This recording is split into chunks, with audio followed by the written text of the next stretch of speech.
High, আজকের পদ হচ্ছে চিতল মাছের মুইঠা। খুব চেনা, খুব অথেন্টিক একটা বাঙালি ডিশ, যেটা বাঙালির পাতে পড়লে একদম দিনটা মনে হয় কি সুন্দর হয়ে গেল। তো সেই রকমই একটা রান্না আজকে করব। এর জন্য আমি চিতল মাছের গাদার থেকে মাছটা কুড়িয়ে নিয়েছি। এর মধ্যে একে একে আমি আগে সব মশলাগুলো দিয়ে দেব। বেসিক মশলা নুন, হলুদ, এরপরে দেব কাঁচা পাকা লঙ্কা বাটা। আমরা ঝালটা একটু কম খাবো, সেই জন্য কাঁচা পাকা লঙ্কা 1 চামচ মতো দিলাম। এর মধ্যে দিয়ে দেব আদা এবং রসুনের পেস্ট, মোটামুটি 2 চামচ মতো, যেহেতু মাছটা অনেকটা পরিমাণেই রয়েছে সেই জন্য 2 চামচ পরিমাণ আদা রসুন পেস্ট দিলাম। এবং দিয়ে দেব মোটামুটি 1 চামচ পরিমাণ পেঁয়াজ বাটা। যেহেতু গ্রেভিতেও মশলা যাবে সেই জন্য বড়াতে আর বেশি মশলা আমি দেব না। পরিষ্কার হাতে এবার এটাকে ভালো করে মেখে নেব। মেখে নেওয়াটা খুব বড় একটা কাজ। মাখতে মাখতে ফিল করতে হবে এর মধ্যে কাঁটা রয়ে গেছে কিনা, যদি থাকে তাহলে সেগুলো ফেলে দিতে হবে, যদি না থাকে তাহলে তো খুবই ভালো। তো এটা বাচ্চা থেকে বয়স্ক সবার খুব পছন্দের একটা পদ। আমি কড়াতে জল বসিয়ে দিয়েছিলাম, জলটা ফুটে গেছে সুন্দরভাবে। এবার এর মধ্যে দিয়ে দেব একটুখানি লবণ আর একটু কাঁচা সর্ষের তেল।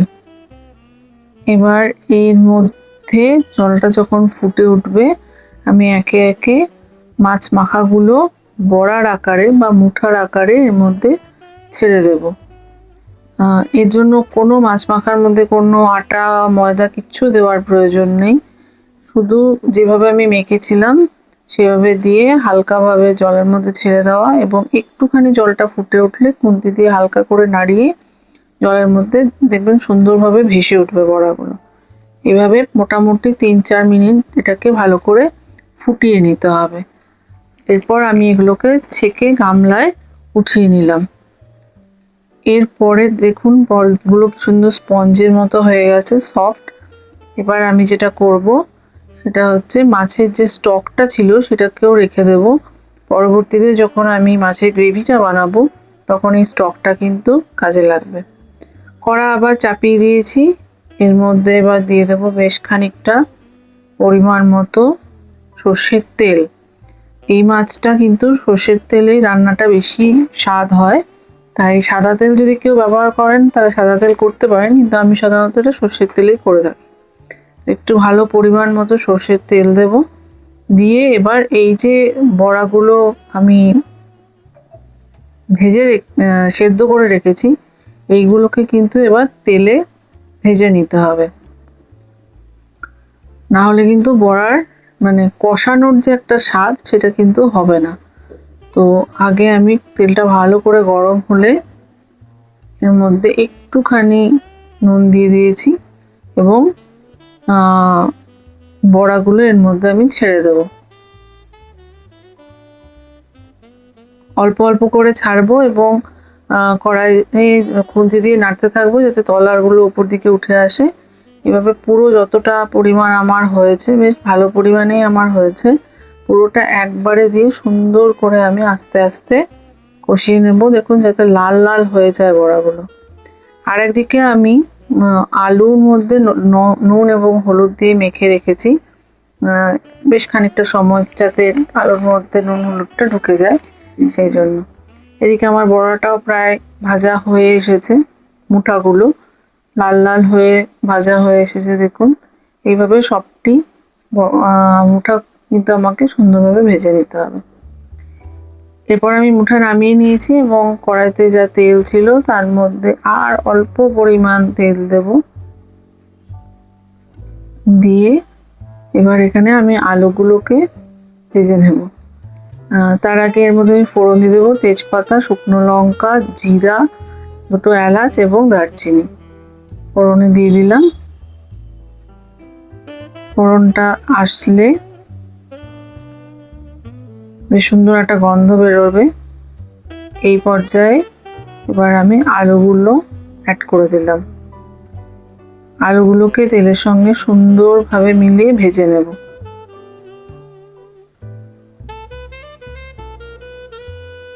এই মাছের সঙ্গে একটু আলু, মানে মুটার সঙ্গে আলু দিলে খেতে বেশ ভালো লাগে, সেই জন্য আলুটা আমি একটু বেশি পরিমাণে দিয়েছি। এবং আমাদের বাড়িতে মাছের ঝোলের সাথে আলু খুব ভালোবাসে, তো সেই জন্য একটু বেশি পরিমাণে আলু দিয়েছি। এবং এর সঙ্গে দিয়ে দেবো একটু কাঁচা পেঁয়াজের কুচনো পেঁয়াজ দিয়ে এবার আলু পেঁয়াজ একসঙ্গে ভাজবো। আর অ্যাড করে দেবো কুচনো টমেটো।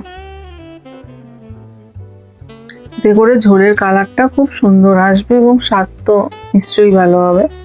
এবার টমেটো, পেঁয়াজ, আলু সুন্দরভাবে ভাজবো যাতে টমেটো নরম হয়ে গলে যায়, পেঁয়াজও নরম হয়ে যায় এবং আলুটা ভাজা ভাজা হয়ে যায় এবং আধ সিদ্ধ হয়ে যায়।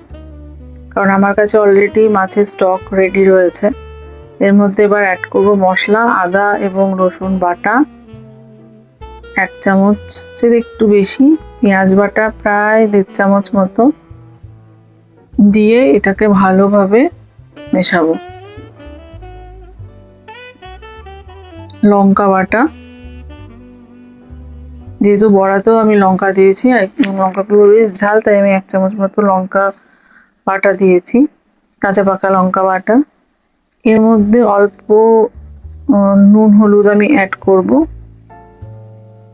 যেহেতু মশলাটা অ্যাড করেছি সেই জন্য নুন হলুদটাও আমি অল্প করে অ্যাড করে দিলাম, কারণ আমার মনে হচ্ছিল একটু নুন হলুদ কম হয়েছে।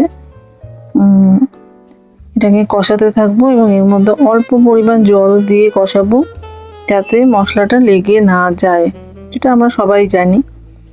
কষাতে কষাতে এর মধ্যে একটুখানি ঢাকা দেবো, এতে করে মশলাগুলো কষে যাবে এবং আলুগুলো অনেকটাই সেদ্ধ হয়ে যাবে।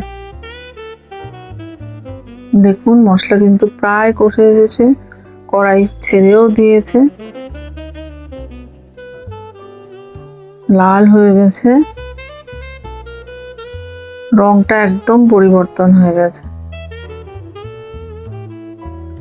এবার আমি মাছের যে স্টকটা ছিল এটা পুরোটাই এর মধ্যে দিয়ে দেবো। মাছের স্টকটা এখনো গরম আছে, তাই বেশি ঝোল ফুটে আসতে কিন্তু বেশিক্ষণ সময় লাগবে না।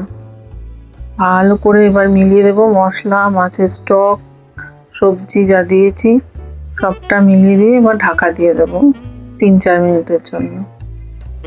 এখন ঝোল ফুটে উঠেছে সুন্দরভাবে, দারুণ সুন্দর গন্ধও বেরোচ্ছে।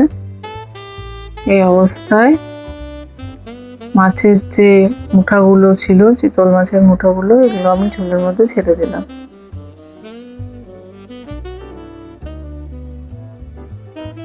দিয়ে এবার নাড়িয়ে নেবার পালা।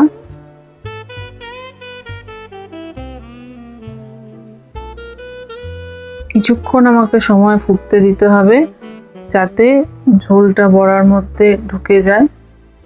আমি গরম মশলার বাড়িতেই গুঁড়ো করি, সেটা আমি একটুখানি জলের সাথে মিলিয়ে ঝোলে দিয়ে দিলাম। ঘি দেব না, যেহেতু আমাদের বাড়িতে সবাই ঘি খায় না। যখন পরিবেশন করব তখন আমি বাটিতে ঘিটা দিয়ে দেব অল্প করে, যাতে যে ঘি খায় সে ঘি খেলো, যে খেলো না সে রয়ে গেল।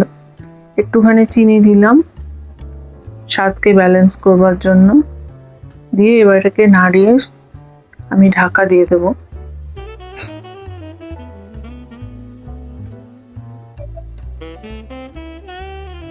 এবার 2-3 মিনিট সময়ের অপেক্ষা, তাহলেই রেডি হয়ে যাবে পরিবেশনের জন্য। এবার ঢাকা খুলে পরিবেশনের পালা। গরম মশলার বেশ সুন্দর একটা গন্ধ বেরোচ্ছে। আমি একটা থালায় ভাত বেরিয়ে নিয়েছি, কাঁসার থালায়, এবং একটা বাটিতে মুঠা বেরিয়ে নিয়েছি। এর মধ্যে আমি অল্প একটু ঘি দিয়ে দিলাম। যারা ঘি সবাই খান পরিবারে তারা একবারেই দিয়ে দেবেন, আর বাড়িতে আলাদা করে খেলে এইভাবে বাটিতে দিয়ে পরিবেশন করতে পারে। তবে রান্নাটা আজকে এই পর্যন্তই। যদি ভালো লাগে লাইক, শেয়ার এন্ড সাবস্ক্রাইব করতে ভুলবেন না। এই ধরনের পুরনো রেসিপি জানতে অবশ্যই কমেন্ট করবেন। ভালো থাকবেন, আবার কোনো রেসিপি নিয়ে দেখা হবে। টাটা।